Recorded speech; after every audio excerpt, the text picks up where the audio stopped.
This is how people talk nowadays. Hey, how are you? Busy. Our days are fully booked.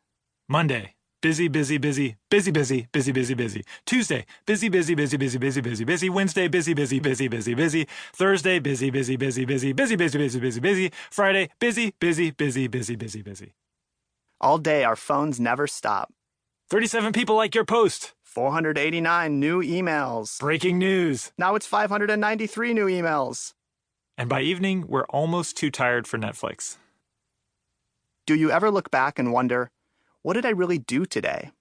Do you ever daydream about projects and activities you'll get to someday, but someday never comes? This is a book about slowing down the crazy rush. It's about making time for things that matter. We believe it's possible to feel less busy, be less distracted, and enjoy the present moment more. Maybe that sounds a little hippy-dippy, but we're serious. Make time is not about productivity. It's not about getting more done, finishing your to-dos faster, or outsourcing your life.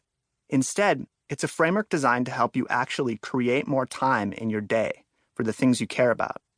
Whether that's spending time with your family, learning a language, starting a side business, volunteering, writing a novel, or even mastering Mario Kart. Whatever you want time for, we think Make Time can help you get it. Moment by moment and day by day, you can make your life your own. We want to start by talking about why life is so busy and chaotic these days, and why, if you feel constantly stressed and distracted, it's probably not your fault. In the 21st century, two very powerful forces compete for every minute of your time. The first is what we call the busy bandwagon. The busy bandwagon is our culture of constant busyness. The overflowing inboxes, stuffed calendars, and endless to-do lists. According to the busy bandwagon mindset, if you want to meet the demands of the modern workplace and function in modern society, you must fill every minute with productivity. After all, everyone else is busy. If you slow down, you'll fall behind and never catch up. The second force competing for your time is what we call the infinity pools. Infinity pools are apps and other sources of endlessly replenishing content. If you can pull to refresh, it's an infinity pool. If it streams, it's an infinity pool. This always available, always new entertainment is your reward for the exhaustion of constant busyness. But is constant busyness really mandatory? Is endless distraction really a reward? Or are we all just stuck on autopilot? Most of our time is spent by default. Both forces, the busy bandwagon and the infinity pools, are powerful because they've become our defaults. In technology lingo, default means the way something works when you first start using it. It's a pre-selected option, and if you don't do something to change it, that default is what you get. For example, if you buy a new phone, by default, you get email and web browser apps on the home screen. By default, you get a notification for every new message. The phone has a default wallpaper and a default ringtone. All these options have been pre-selected by Apple or Google or whoever made your phone. You can change the settings if you want to, but it takes work, so many defaults just stick. There are defaults in nearly every part of our lives. It's not just our devices. Our workplaces and our culture have built-in defaults that make busy and distracted the normal, typical state of affairs. These standard settings are everywhere. Nobody ever looked at an empty calendar and said, the best way to spend this time is to cram it full of meetings. Nobody ever said, the most important thing today is everybody else's whims. Of course not. That would be crazy. But because of defaults, it's exactly what we do. In the office, every meeting defaults to 30 or 60 minutes, even if the business at hand actually requires only a quick chat. By default, other people choose what goes on our calendars, and by default, we're expected to be okay with back-to-back-to-back meetings. The rest of our work defaults to email and messaging systems, and by default, we check our inboxes constantly and reply all immediately. React to what's in front of you. Be responsive. Fill your time, be efficient, and get more done.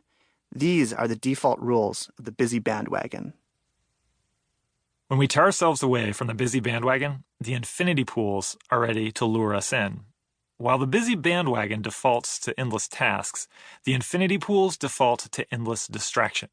Our phones, laptops, and televisions are filled with games, social feeds, and videos. Everything is at our fingertips. Irresistible, even addictive. every bump of friction is smoothed away. Refresh Facebook, browse YouTube, keep up on the non-stop breaking news, play Candy Crush, binge-watch HBO. These are the defaults behind the ravenous infinity pools, devouring every scrap of time the busy bandwagon leaves behind.